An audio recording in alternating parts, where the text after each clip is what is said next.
President Vladimir Putin issues a new decree imposing retaliatory economic sanctions against, quote, unfriendly countries and entities. The Kremlin says the move is in response to anti-Russia measures taken by some countries and international organizations.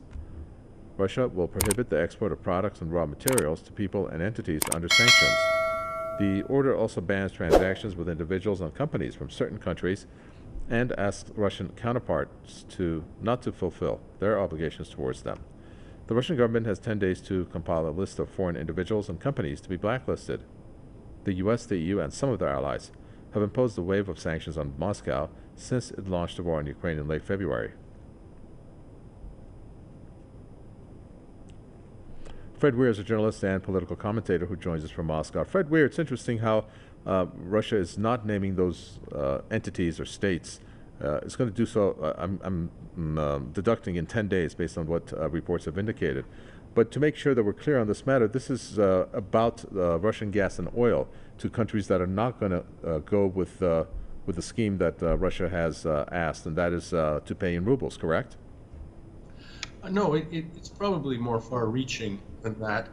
Russia feels itself under attack from every possible direction. It's getting it in the neck.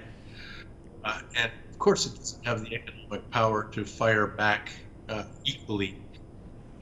So I think the Russian idea will be to find some selected targets where it can make its point.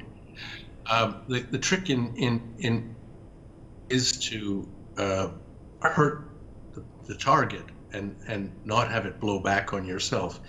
And one of the things we're learning from all these Western sanctions right now is that there's a tremendous amount of self-inflicted collateral damage in the West, even though they're also hurting Russia. So an example of a clever way to do it was the Russians in 2015.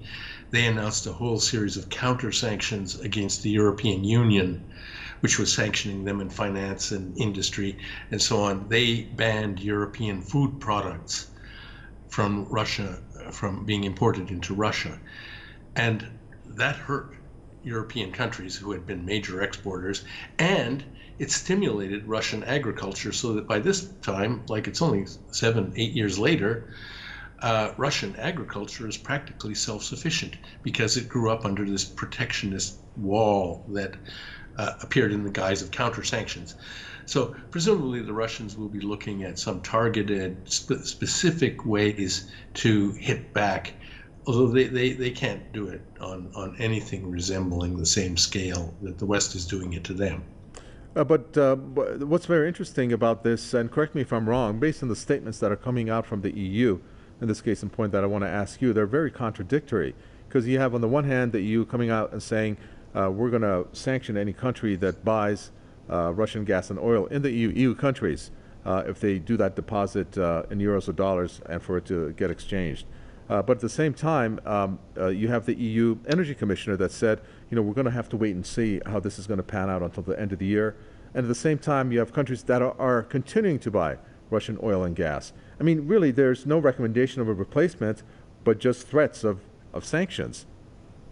Yes, this is a really good example of how sanctions can be a self-inflicted wound, where Europe is pretty much dependent on Russian gas. They can wean themselves from oil because oil is a more fungible product. You can buy oil from other parts of the market, but gas is usually delivered in dedicated pipelines and long-term contracts, and Europe doesn't have that many alternative sources. They'll develop them, and it will in time happen if they politically set their mind to weaning themselves from Russian gas. They eventually will, but not anytime soon.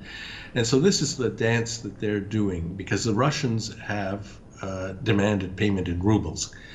And that's a very clever move because it forces the buyers in so-called unfriendly countries to do the job of the Russian central bank, which is to prop up the ruble by buying rubles. Increasing the demand for rubles raises the value of the ruble, and that is happening. The ruble has rebounded to a stronger position than it was before the war. So this is the problem for European countries: how to hurt Russia without doing more damage to themselves. And some countries, like Poland, have refused to do that ruble thing, to buy Russian gas in rubles, and they have already been cut off. Poland has already cut off Russian gas. However, of course, they're buying gas from neighboring countries, primarily Germany, and it's Russian gas, of course, but they're not having to pay in rubles, which is just too far a step for the Poles to accept. Politically, it's not economics.